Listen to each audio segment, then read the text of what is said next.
Boa noite. 12/7/2021, 19 horas. Aguardamos os acadêmicos para iniciar a aula de DPP em relação à unidade 3, pessoas jurídicas. Estamos no aguardo.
Boa noite, Narielle, seja bem-vinda. Boa noite, professor. Tudo bem? Tudo, graças a Deus, e o senhor? Tudo jóia. Como é que foi na prova? Fui bem, Que bom. só errei uma. Só uma? Estou tão Só eu tranquilo fiz agora. as duas tentativas, no caso é 4, né? Eu fiz as duas tentativas num dia que eu tava bem cansadona, aí eu fiz um monte de tarefa aqui, fui dormir tarde, aí eu fiz as duas tentativas e acabou dando 40. Aí quando foi no domingo de manhã, eu peguei pra fazer, era de manhã, não tava com sono, não tava cansado nem nada, fiz, foi tranquilo. Errei só uma, mas na verdade não tinha nem como acertar essa uma, porque eu fiquei confusa. Ah, é? Você lembra qual que era? Era aquela que falava sobre que o surdo, parece que surdo e mudo pode se comunicar através de um procurador, por O escrito, gesto? algo assim. Aham. Isso.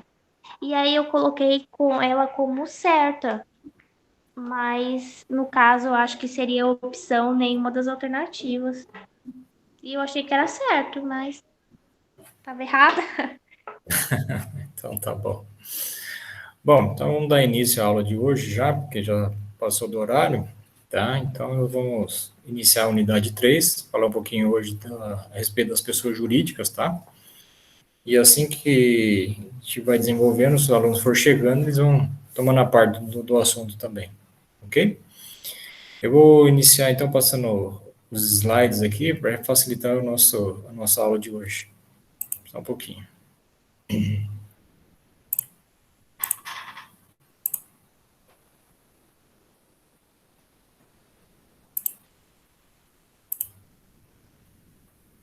Você está enxergando? Está Sim. rodando. Ah, que ótimo. Bom, como eu falei para você, né, essa vai ser início da nossa aula da unidade 3, que é o título 2, né, das pessoas jurídicas. E essa parte do capítulo 1 vai ser sobre as disposições gerais referente à pessoa jurídica. Então, é uma conceituação bastante ampla que eu coloquei na tela, que abrange qualquer tipo de pessoa jurídica que possa ter existente dentro do nosso ordenamento jurídico, ok? E a gente está habituado, quando a gente fala pessoa jurídica, fala de empresa, pura e simplesmente, né? Só que pessoas jurídicas, ela tem uma abrangência um pouco maior do que isso. Na verdade, a empresa faz parte? Sim, sem dúvida nenhuma. Só que ela é uma das espécies existentes de pessoa jurídica. Na verdade, pessoa jurídica é um gênero que abrange várias espécies, na verdade. Tá? E isso, a conceituação que eu coloquei em pauta, da Maria Helena Diniz, que é uma doutrinadora da área jurídica, ela dá justamente essa amplitude do que é uma pessoa jurídica propriamente dita. Né? Então, segundo o conceito dela, o que é a pessoa jurídica? Dizendo lá, é constituído tanto de pessoas quanto de patrimônios, né, que visam determinados fins, que uma vez reconhecido pelo nosso ordenamento jurídico, se torna uma pessoa com direitos e obrigações. Então, essa conceituação, como falei, ela é ampla e ela abrange algumas características que devem conter toda e qualquer pessoa jurídica, né? E aí nós destacamos as seguintes características dessa conceituação. A primeira delas, ela é constituída de pessoas naturais e pessoas jurídicas, né? Mais o patrimônio, né? Mais os bens. E esses bens poderão ser constituídos tanto com bens corpóreos e em bens incorpóreos, que nós já vimos nas aulas anteriores, né? Bens corpóreos, que já foi falado para vocês, são aqueles bens materiais que têm existência física, né? Você enxerga, você, né, analisa que essa existência física desse patrimônio em si, né? Como uma cadeira, um carro, e etc, etc. Né? O prédio, assim vai. Já os bens incorpóreos, não foi falado nas aulas anteriores, mesmo que não tenha existência física, mas ela apresenta valores, e um valor jurídico, na verdade, né? Como as ações, marcas, patentes e assim por diante. Então, ela é construída tantas dessas, né, características que abrange a sua formação do seu patrimônio nesse sentido, ok? Uma outra característica dentro dessa conceituação, ela é o reconhecimento da lei, né? E esse reconhecimento se faz através do quê? De um registro do seu ato, o quê? Constitutivo. Mas o que consiste esse ato constitutivo? É formado tanto pelo contrato social da pessoa jurídica, como também do seu estatuto social. Então, esse contrato social, esse estatuto social, ao dar existência à pessoa jurídica, ele tem que ser reconhecido através do quê? Através do seu registro, que nós já trabalhamos com vocês também nas aulas anteriores.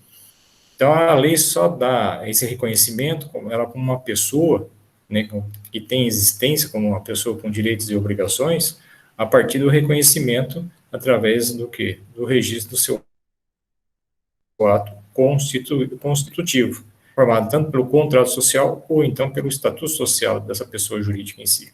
Ok?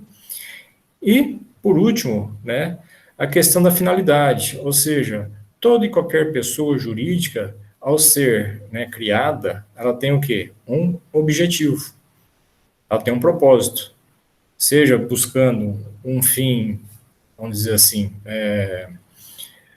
patrimonial, vamos dizer assim, né, buscando dividendos, algo do gênero, né, ou mesmo um fim social. Mas tem que ter um objetivo, tem que ter uma finalidade ao ser criada nessa Constituição em si. Então, são três características básicas que deve constituir essa pessoa jurídica.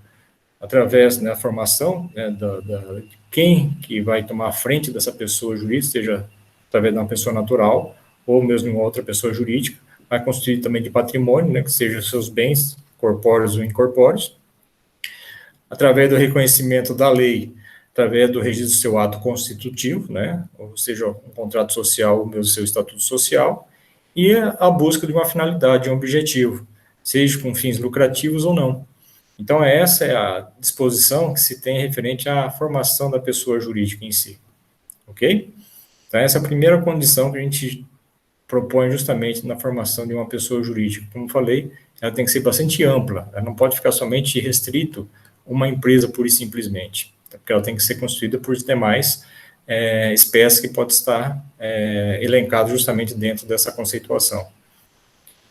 Foi claro para você aí, Magali? Sim, professor. Alguma dúvida que você queira questionar?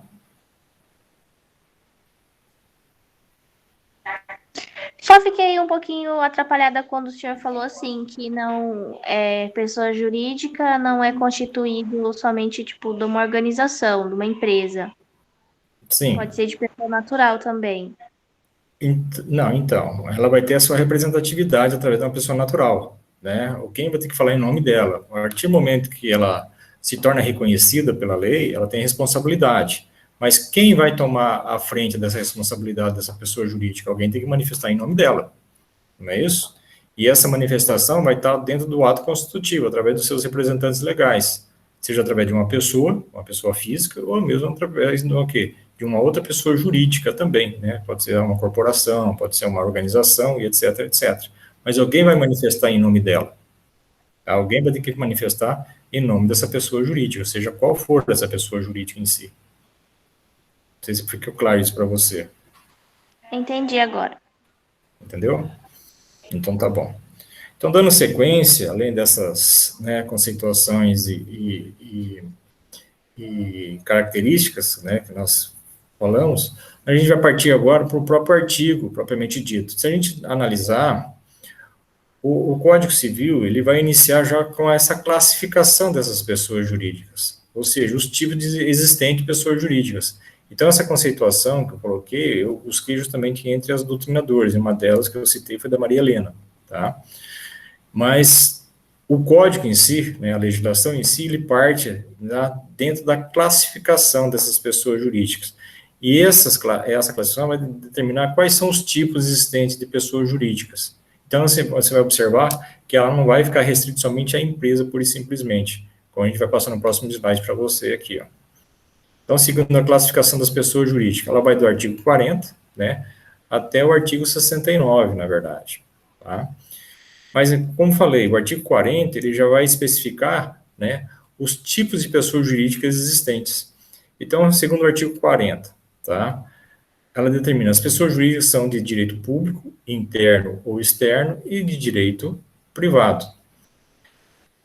E essa classificação, de acordo com o artigo 40, então ela vai especificar os tipos existentes, seja de âmbito público ou mesmo de âmbito privado, tá?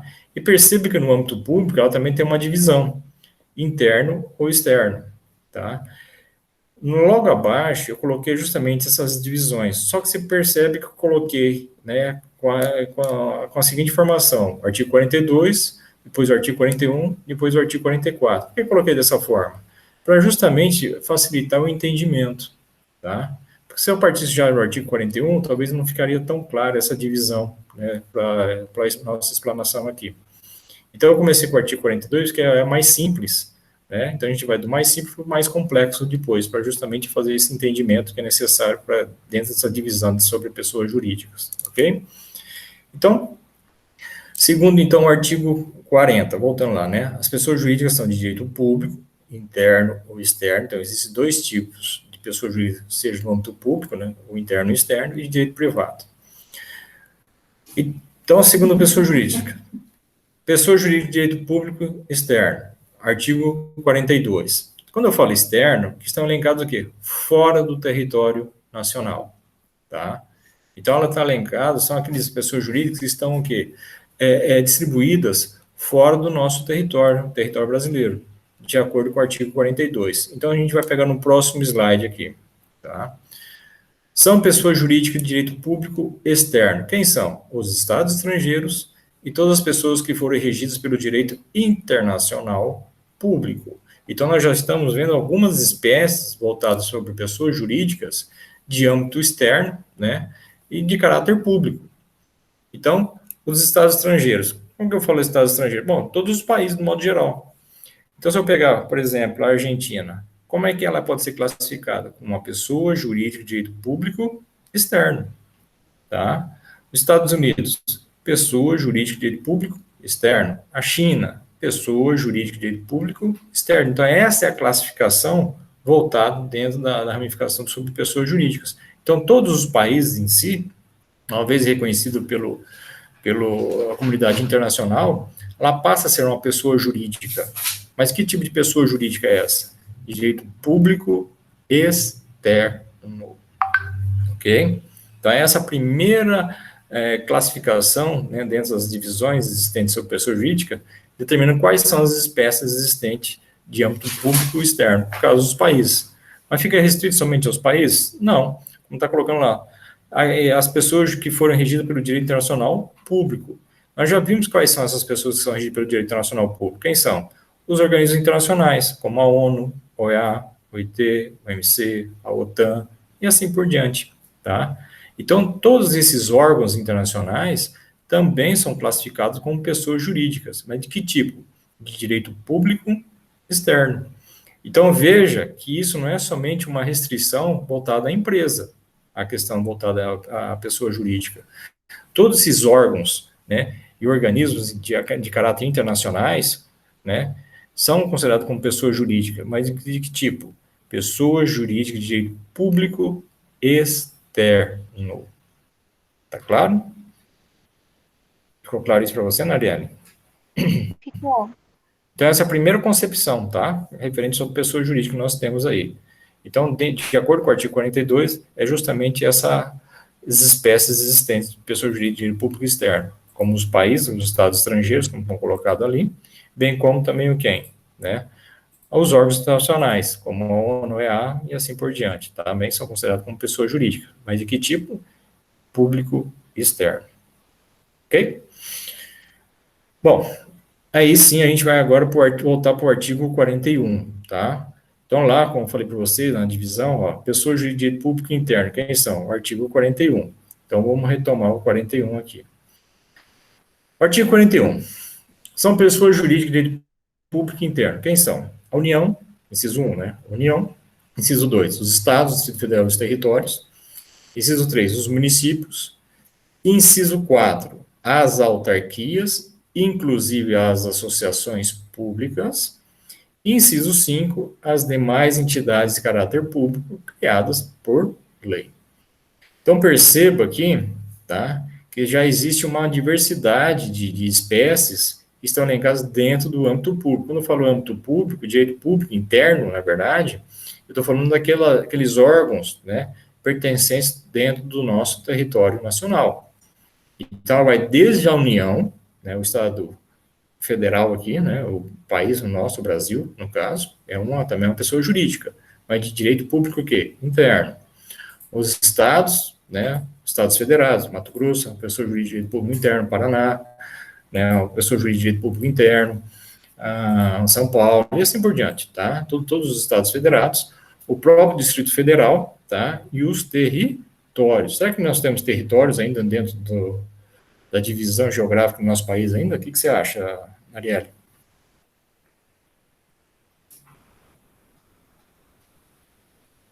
Território? Territórios.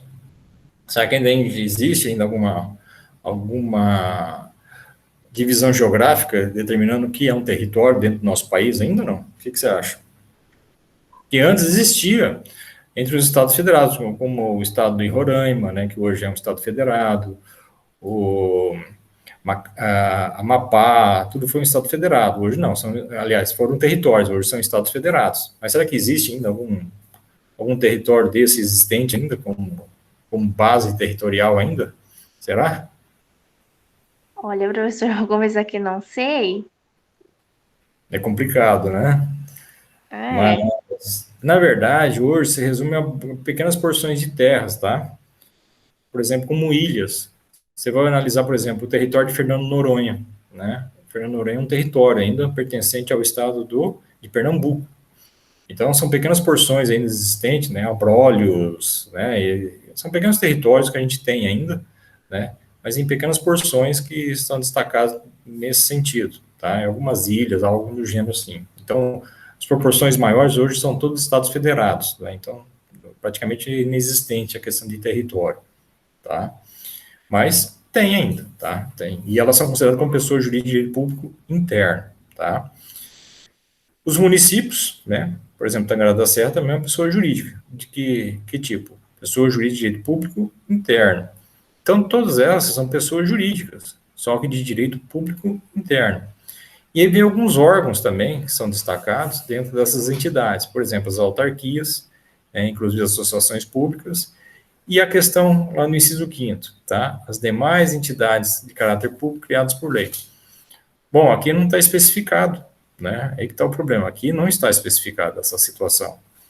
Por que que não está? Tem uma explicação, né? Tem uma fundamentação para isso. Existe também até o que está escrito lá no parágrafo único, salvo disposição em contrário, quer dizer, abre uma exceção, né? As pessoas jurídicas de direito público interno, direito público, a que se tenha dado sobre direito privado, regem no que couber quanto ao seu funcionamento pelas normas desse código. Quer dizer, existe uma outra configuração também dentro desse artigo que dá uma diferenciação referente à natureza jurídica dessas pessoas jurídicas em si. Tá? E a gente vai explicar isso de acordo com o andamento da nossa aula. Tá? Então, perceba que aqui, tá, existem algumas espécies que são diferenciadas uma da outra, mas ela apresenta o quê? A mesma característica de pessoa jurídica. Quais são? pessoa jurídica de direito público interno, tá? Então, a União, os Estados, o Distrito Federal e territórios, os municípios, as autarquias, inclusive as associações públicas e demais entidades de caráter público criadas por lei. Bom, a gente poder entender essa situação, a gente tem que compreender da seguinte forma, tá? O Código Civil, esse que nós estamos estudando, ele pertence a que ramo do direito, você lembra?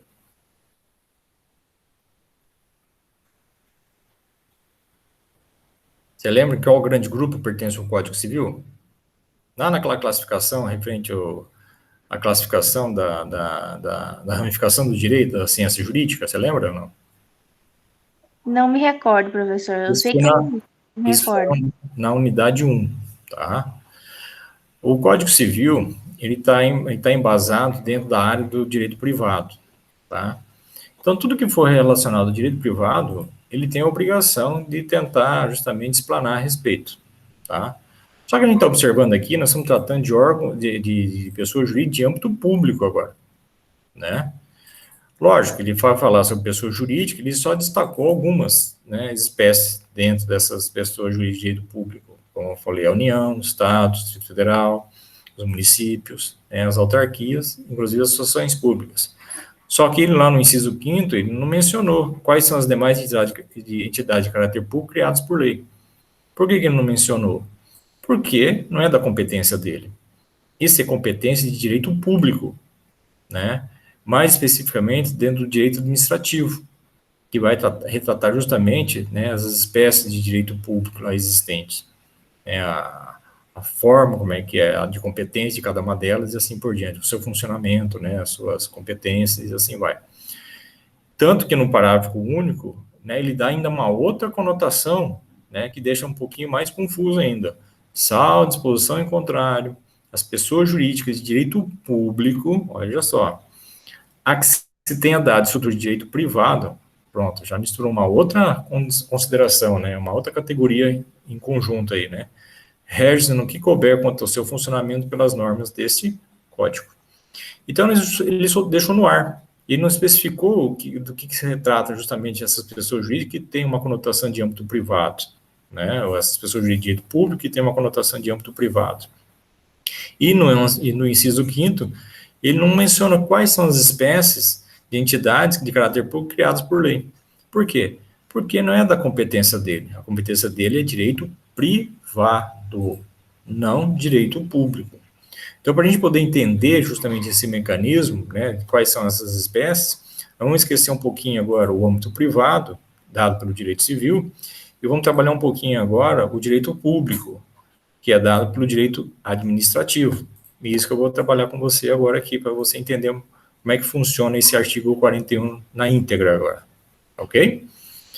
Então, segundo o slidezinho logo abaixo lá, perceba que eu coloquei lá, né, CF. O que é CF? É a Constituição Federal, tá?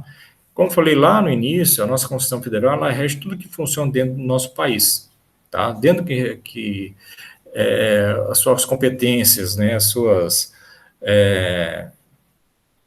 funções, né, especializações, é tudo regido pela nossa Constituição Federal, tanto que ela é a nossa lei maior, ok?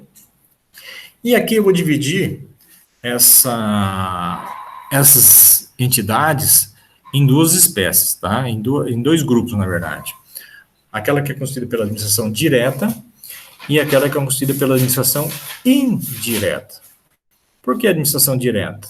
Porque ela recebeu diretamente da Constituição algumas competências, né, que são dadas pela própria Constituição Federal. Ou seja, a partir do momento que você cria algo, né, você cria um órgão, cria, sei lá, mesmo um filho, vamos dizer assim, tá? Você tem que dar o quê? Condições para ele poder se manter, tá? E tem que dar condições para ele poder crescer, para ele atingir seus objetivos, e aqui também não foge a regra, tá? Então, ao se você criar uma união, os estados, os municípios, né, o Distrito Federal e os territórios, como falei, elas são pessoas jurídicas. Que tipo? Pessoa jurídica de direito público interno. Então, dentro das características que eu citei agora há pouco, né, nos slides anteriores, toda e qualquer pessoa jurídica tem o quê? Um objetivo. tem uma finalidade. Qual seria essa finalidade voltada para a União, para os estados, municípios, Distrito Federal e territórios? Bom, essa finalidade, que ela foi atribuída pela criação da nossa Constituição Federal, tá? É atender o quê? Toda a coletividade, né? Dar um bem social a todos que convivem aqui dentro do nosso território. Então, um dos objetivos voltado para essas entidades públicas é visar sempre o bem comum, tá? Seja qual for as suas designações. Por exemplo, está lá na Constituição mesmo, atender a coletividade através da saúde, educação de qualidade, moradia, quer dizer, N, né, situações que tem como obrigação dada a essas entidades para justamente o quê? Atingir tais objetivos. Só que não basta você criar a entidade, você também tem que dar o quê? Condições a ela para poder justamente o quê? Desenvolver, né, suas atividades para atingir tais objetivos. E quais são as condições que foram oferecidas às tais entidades para atingir tais objetivos? São 3 no mínimo, tá? Que a Constituição justamente oferta nesse sentido, né? É o procedimento de forma administrativa, é o procedimento de ordem financeira e também política. Então, são poderes, né, que se atribuem justamente a essas entidades para atingir tais objetivos. Então, quais são esses poderes? É o poder político, administrativo e financeiro, tá? Então, com esses 3 poderes, ele visa justamente o quê? Atingir tais objetivos. Então, elas, né, essas entidades, seja a União, estados, municípios, Distrito Federal e território, receberam diretamente da Constituição Federal, por isso que é a administração direta, tá? Então, receberam diretamente da Constituição Federal esses poderes. Quais são os poderes? Políticos, administrativos e financeiros. Veja bem, essa aqui é uma aula agora de direito público, tá? Inclusive, é uma aula que cai muito em concurso público, se você tem essa pretensão, tá? Então, é um destaque que eu faço aqui, que isso cai bastante em concurso público por aí afora, tá? É justamente nessa questão da distribuição de poder de forma direta ou indireta, tá? E eu vou daqui a pouco não falar sobre a questão de desconcentração e descentralização de poderes também. Bom, então voltando lá no assunto. Então, a administração direta. Por que administração direta? Porque receber diretamente da Constituição tais poderes. Quais são esses poderes? Poder político, administrativo e financeiro, tá? Quem constitui essa administração direta? É formado pela União, pelos estados, pelos municípios, Distrito Federal e territórios, ok? Então, essa é a primeira condição. Bom, só que tem um detalhe. É percebido que essas entidades públicas, a União, os estados, municípios, Distrito Federal e territórios, eles por si sós não conseguem, né, atingir seus objetivos por conta própria. É necessário, então, que criar outros órgãos, no caso, órgãos menores, para justamente o quê? Viabilizar tais condições. E essa viabilização, né, na criação desses órgãos menores, não basta somente, como eu falei agora há pouco, criar, tem que dar justamente o quê? Condições para eles poderem também atingir tais objetivos, ou seja, atribuir poderes. Quais são os poderes que vai ser atribuído? Poder político, administrativo e financeiro, ok? Agora, a forma de atribuição de poderes pode ocorrer de 2 formas, ou de uma forma desconcentrada, ou de uma forma descentralizada. Se a passagem de poder for, né, a transferência de poder for de forma desconcentrada, ela vai atribuir poderes ainda a órgãos que pertencem ao núcleo da administração direta, ou seja, tem uma relação de dependência em relação à administração direta. Quem faz parte desse grupo? Justamente são quem? Os ministérios, as secretarias, departamentos e gabinetes, como exemplos, tá? Então, esses são órgãos que ainda estão aqui atrelados juntamente com o quê? Com a administração direta. Então, qualquer ente da administração direta, por exemplo, quem cria os ministérios? É justamente a União, tá? Então, ele vai criar o Ministério da Economia, da Educação, da Saúde, etc, etc, tá? Então, eles têm uma relação de dependência. Por quê? Porque a forma de atribuição de poderes, que foi atribuído a esses órgãos, tá, esses órgãos menores, foi de uma forma desconcentrada. Então, na desconcentração de poderes, existe uma relação de dependência do órgão em relação à entidade que faz que deu a sua origem, a sua formação, ok? Diferente quando você atribui de uma forma descentralizada. Na descentralização de poderes, tá, ocorre justamente o quê? Uma ruptura em relação da entidade em relação ao órgão que foi criado. Tanto que esse órgão é considerado como uma administração indireta. Por que administração indireta? Porque receberam indiretamente da própria Constituição Federal os poderes que foram atribuídos para poder desenvolver seus objetivos. Quais são os poderes que eu acabei de citar? Poder político, administrativo e financeiro. Talvez o político nem tanto, porque o político está sempre atrelado a tudo, tá? Então, esquece. Já na questão administrativa e financeira, ela é pouco mais, vamos dizer assim, independente nesse sentido, tá? Quem faz parte do grupo da administração indireta? Bom, como foi colocado lá já no artigo, através do inciso 4, lá diz as autarquias, tá? E depois eu vou explicar o que é uma autarquia, associação e assim, etc, tá? Mas lá se encontra as autarquias. E também falou o quê? Associações públicas. E aí vem aquela questão, as demais entidades de caráter público criadas por lei. Quais são essas demais entidades? Bom, como nós estamos tratando sobre direito público agora, lá no direito administrativo ele menciona quais são essas entidades. Quais são? Fundações públicas, empresas públicas e sociedades de economia mista. Entendeu? Então, esses são órgãos criados pela administração direta, que receberam indiretamente da Constituição Federal poderes para poder desenvolver seus objetivos. Por que indiretamente? Porque teve que passar pela administração direta, né, essa criação desses órgãos, né, e a atribuição e a transferência desses poderes através deles também. Quem faz parte? Justamente as autarquias, associações públicas, que já estavam mencionados no inciso, tá? Só que vem o inciso 5 complementando justamente esses órgãos, formados pelas fundações públicas, empresas públicas e sociedade de economia mista. Então, essa é a classificação determinada pelo artigo 41. Então, nós tivemos que adentrar justamente no âmbito do direito público, através do direito administrativo, para tentar justamente o quê? Destacar quais são todas as espécies existentes de pessoas jurídicas de direito público interno. Então, volto a repetir, só para poder concluir essa análise, essa explanação aqui. A Constituição Federal, então, ela tem o amplo poder de criar, desenvolver e atribuir poderes, né, a tais entidades da administração direta. Quem criou a administração direta? É a própria Constituição Federal. Quem faz parte dela? A União, Estados, municípios, Distrito Federal e territórios. Ok? Como foi falado, toda e qualquer pessoa jurídica, ela tem o quê? Um objetivo, tem uma finalidade. E aqui também não foge à regra. Quais são os objetivos e a finalidade da União, Estado, município, federal e territórios?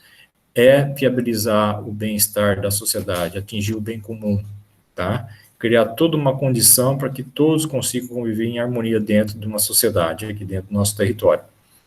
Para isso, ela tem que receber o quê? Poderes. Que poderes foi dado pela Constituição Federal a essas entidades de administração direta? O poder político, administrativo e financeiro, para poder justamente atingir tais objetivos. Agora, percebe-se que eles, por si sós, não têm condições de atingir tais objetivos. É necessário o quê? Eles criarem órgãos menores para tentar justamente o quê? Viabilizar essa dinâmica, né, de objetivo nessa condição. Só que ao desenvolver outros órgãos menores, também é necessário o quê? Atribuir a eles poderes. Só que a forma de atribuição de poder pode ocorrer de duas formas, ou de uma forma desconcentrada, ou de uma forma descentralizada, ou seja, existe a desconcentração de poderes e a descentralização de poderes. Se for atribuído a órgãos de forma desconcentrada, vai atribuir a esses, né, esses órgãos, né, que ainda tem o quê? uma relação de dependência em relação à administração direta que deu sua formação e sua origem. Então, os ministérios, secretarias, departamentos e gabinetes que foram criados pela União, Estados, Municípios Federal, territórios, receberam, através deles, né, essa atribuição de poderes de uma forma desconcentrada, ou seja, qualquer atuação desses órgãos, né, vai afetar diretamente a própria administração direta nesse sentido. Por exemplo, se algum ministro, né, do ministério lá cometer alguma irregularidade, alguma ilicitude, por exemplo, isso pode chegar a recair a quem? Ao chefe da União, ou seja, ao presidente da República. Por quê? Porque a relação entre eles está de uma forma desconcentrada, uma relação de dependência. Então, recai a responsabilidade, ou seja, ele fica corresponsável pelos atos provocados pelos seus ministérios, secretarias, departamentos e gabinetes nesse sentido. Ok? Diferente da descentralização de poderes. Nessa condição, tá, o que acontece? Existe uma certa independência em relação à administração direta. Ou seja, as autarquias, associações públicas, fundações públicas, empresas públicas e sociedade de economia mista receberam os poderes de uma forma que é descentralizada. Ou seja, eles têm uma independência maior em relação aos que receberam de uma forma desconcentrada. Então, se alguém da autarquia, por exemplo, tá, depois eu explico o que é uma autarquia, fizer alguma irregularidade, quem deve responder, em princípio, né, em primeiro momento, é o próprio chefe da autarquia, porque ele tem essa independência. Né? O mesmo acontece com associações públicas, fundações públicas e empresas públicas. Tá? Então, e a sociedade de economia mista. Então, eles têm a responsabilidade de imediato responder pelos seus próprios atos. Então, se eles cometerem alguma irregularidade nesse sentido, eles têm o princípio de responder, né? E aí, como eles receberam essa descentralização de poderes, eles assumem essa responsabilidade em si. Bom, o que você entendeu, o que você não entendeu agora, Marielle? Acho que ficou claro, sim, professor. Ficou claro? Que bom. Você pegou já de primeiro, assim, já é ótimo. Então, você entendeu essa divisão, né, que eu fiz, né, para justamente entender essa atribuição de poderes. Ficou claro isso, então? Pô. Ficou? Só para a gente esclarecer um pouquinho mais, tá? Eu vou tentar fazer uma analogia para facilitar ainda mais o seu entendimento, ok? Então, imagina o seguinte. Existe um pai, né, que tem 2 filhos, tá? O pai pertence à administração direta, ok? Aquele que criou, vai dar, né, a criação a esses 2 filhos. Um é menor de idade, ou seja, é incapaz. O outro é maior de idade, ou seja, é capacitado. Entre o incapaz e o capaz, quem você classificaria entre eles ali, dentro do nosso quadro? Aquele que é desconcentrado ou aquele que é descentralizado? Como é que você colocaria dentro dessa divisão? Quem poderia ser o maior de idade e quem poderia ser o menor de idade nesse sentido? O menor de idade seria a desconcentração e o maior seria a descentralização, porque ela tem Isso uma aí. independência. É isso aí. Você entendeu, então? Então, o menor é aquele órgão desconcentrado, ou seja, tem uma relação de dependência, tá? Em relação ao pai, no caso da entidade de administração direta, porque ele depende dele, tá? Diretamente nesse sentido. Já o descentralizado é aquele filho maior, ou seja, ele tem responsabilidade própria pelos seus atos, nesse sentido. Então, acho que essa analogia vem facilitar justamente esse entendimento, tá? Isso não quer dizer que no futuro, por exemplo, a administração direta não venha responder pelo órgão descentralizado, como acontece também entre as pessoas de ordem física também. Por exemplo, se o indivíduo descentralizado, né, que é maior de idade, de repente engravida da namorada e não tem condições de o quê? De mantê-la, vamos dizer assim, de criar esse filho, o que acontece nesse sentido? Pode recair ao avô, né? No caso, a administração direta, essa responsabilidade também. É o caso também. Em princípio, quem responde é a própria administração indireta. Mas se ela, né, porventura, não vier a ter condições de responder por esse ato, tá? essa condição pode recair, né, ao avô, no caso da administração direta também, essa responsabilidade. Então, entendeu? Então, essa analogia que eu estou fazendo, essa comparação que eu estou fazendo, então, eu acho que isso facilita bastante também esse entendimento aí. O que você acha? Entendi, professor, facilita mesmo. Né? Então, é sempre bom fazer esses comparativos para tentar facilitar justamente a compreensão frente a essas, né, essas divisões que nós temos aí. Tá certo? Então, essa é uma condição também que está previsto nessa categoria aí. Tá ok?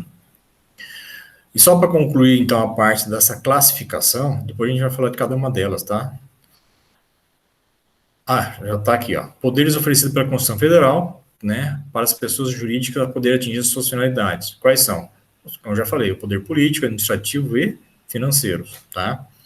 Então, existe a desconcentração de poderes, quando a pessoa jurídica criada está atrelada de forma conjunta à administração direta, cuja responsabilidade de seus atos recai ao quê? A própria pessoa jurídica da administração direta que lhe deu o quê? Lhe deu origem. Como eu falei, tem uma relação de dependência nessa condição, tá? Já na descentralização de poderes, é quando a pessoa jurídica criada é responsável pelos seus próprios atos, podendo então recair posteriormente, caso necessário, a pessoa jurídica da administração direta que lhe deu o quê?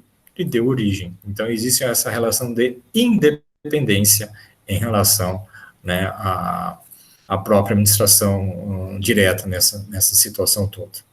Ok? Então, essa né, é uma das condições que estão previstas para justamente entender essa divisão, né, frente às pessoas jurídicas de direito público interno, tá? Mencionado nesse artigo 41. Então, ela é um pouquinho mais complexa por causa dessas divisões, né, e desse entendimento que nós temos que fazer diretamente ao âmbito público, tá? Então, se a gente não fizesse isso, ia ficar muito vago, né, esse entendimento. Então, é necessário justamente dar essa compreensão, fazendo esse estudo um pouquinho mais aprofundado, mas seguindo justamente o que é determinado pelo direito administrativo, ou seja, né, pela própria administração pública nesse sentido também, para facilitar justamente esse entendimento. Só apenas, né, apresentado lá no direito civil, né, dentro do Código Civil, mas sem essa profundidade de entendimento também. Eu acho que é bem válido para poder justamente, né, ter esse estudo, né. Ficou claro isso para você, Nariela, então? Ficou. Que bom. E existe também a classificação das pessoas de direito privado, tá? Que é dado pelo artigo 44. Isso está mencionado em outro slide, só que eu não estou com ele aqui agora. Deixa eu ver se eu acho aqui. Mas antes de eu falar sobre ele, eu queria falar mais uma coisinha aqui nessa questão da... Só para a gente poder ilustrar, tá? Depois eu vou falar um pouquinho mais. Você deve estar curioso sobre o que é uma autarquia, na verdade, né? Sim. Tá? Né? Imagino, tá? A autarquia, na verdade, é um órgão descentralizado, nós acabamos de ver, tá? E que tem uma... Lembra o seguinte, né? Coloque o termo, né, a terminologia autarquia como autonomia, tá? Que tipo de autonomia eu estou falando? Tanto administrativa quanto financeira, tá? Mas não vamos pensar na questão política, porque geralmente a questão política ela está sempre atrelada nas questões práticas, vamos dizer assim, né, no dia a dia. Ó. Mas a autarquia de autonomia. Que autonomia é essa? Tanto administrativa quanto financeira, tá, dos poderes que foi recebido. Tá? Existe dentro, por exemplo, aqui em Tangará da Serra, existe uma autarquia, né, que representa muito bem esse tipo de dinâmica dentro dessa organização. Por exemplo, o SAMAI. Você sabe o significado do SAMAI ou não? Não. Não? A sigla SAMAI, você não sabe? Lá determina o seguinte: Serviço Autônomo Municipal de Água e Esgoto. Veja bem, eu falei autonomia, não falei? Lá está falando serviço autônomo, quer dizer, é um órgão descentralizado de quem? Do município de Tangará. Então, só para ilustrar essa situação, depois a gente falar um pouquinho mais, tá? O município de Tangará, alguns anos atrás, tá? Antes de criar o SAMAI, nós tínhamos aqui um outro órgão, que era considerado como DAI, Você sabe o significado de DAI ou não? Já ouviu falar ou não? Já, porque aqui em Nova Olímpia tem. Tem, né? Você sabe o que é DAI? É Departamento de Água e Esgoto. Ótimo. E é um órgão desconcentrado ou descentralizado?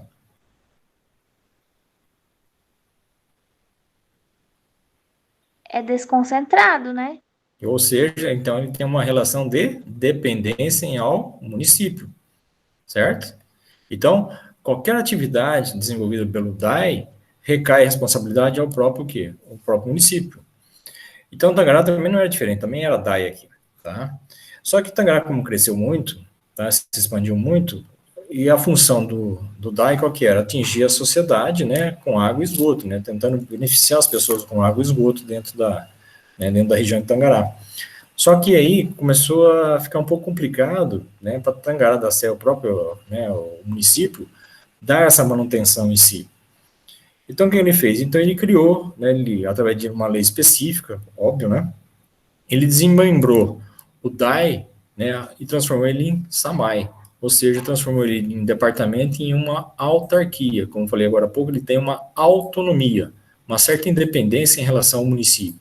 Então, ela vai atingir seus objetivos por conta própria, né, ela tem autonomia para isso, desmembrado da própria, o quê? Do próprio município.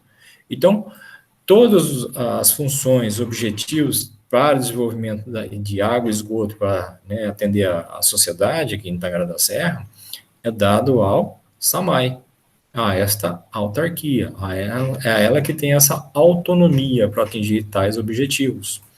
Então, toda e qualquer responsabilidade na questão de água e esgoto aqui em Tangará da Serra, a responsabilidade, em princípio, eu estou falando, tá?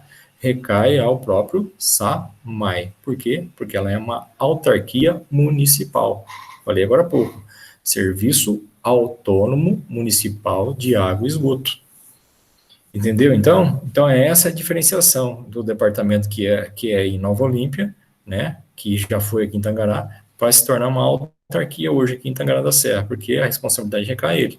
Mas, como falei agora há pouco, né, às vezes, né, o filho aí não tem condições de arcar com tudo sozinho, e pode o quê? Recorrer ao pai, né, no caso ao município, para tentar viabilizar qualquer problema que possa, né, estar tendo para o desenvolvimento de suas tarefas, de suas funções nesse sentido. Mas, como a autarquia, ela tem essa obrigatoriedade de é responsável pelos seus próprios atos nesse momento. Tá certo? Então, só para a gente ilustrar um pouquinho o que é uma autarquia para você, só para não ficar em branco essa situação. Mas a gente vai falar um pouquinho mais depois numa próxima aula. Ficou claro isso, então? Ficou, professor. Você quer tirar Professor, alguma dúvida? o SAMAI, ele é terceirizado ou não? Não, ele pertence ao município. Não existe terceirização nesse caso. A terceirização é uma outra situação, né? Você pode dar uma concessão, você pode abrir uma privatização para uma outra empresa, né? Não pertence nem ao próprio órgão, na verdade. Nesse caso, né, ele foi criado com uma lei específica pelo município, mas que ele tem essa autonomia para desenvolver os seus serviços. Você entendeu? Só foi mudado para ter essa autonomia. Sim, ela pode desenvolver, ela pode ter o próprio patrimônio, ela vai ter o próprio, né, desenvolvimento das suas atividades, independentemente do gerenciamento do município, nesse caso. Ela tem a sua própria administração, tá? Então, ela que vai determinar o que vai desenvolver, o que vai, né, por exemplo, agora na época da seca, como é que ela vai dar né, a atribuição de água nos bairros aqui em Tangará e assim por diante, né? Porque ela vai ter que desenvolver isso. Como é que ela vai fazer isso no futuro também? Buscar água, não sei que local, seja no Setuba ou em qualquer outra reserva, né? Aquática que tiver, né? Aquífero que tiver por aqui também. Então, isso vai depender muito de que ela vai desenvolver como administração em si, tá? Independentemente do município. Ela pode até recorrer ao município, em termos de ordem financeira, algo do gênero para poder auxiliar. Mas ela mesmo pode cobrar as taxas, ela mesmo que vai, né, ter os seus próprios bens e etc, para poder desenvolver uma melhor objetivo para atender as suas finalidades nesse sentido aí. Ficou claro? Ficou sim. Então, Daniela, se não tem nenhuma dúvida mais, então eu vou dar para encerrado hoje, tá? E a gente vai comentar um pouquinho mais na próxima aula. Tudo bem? Tudo, professor. Então, um abraço para você, boa semana, muita saúde, tá? E até o próximo encontro, se Deus quiser. Obrigada, professor. Para o senhor também. Tudo de bom. Um abraço. Até a Um próxima abraço. aula. Até mais. Tchau, tchau.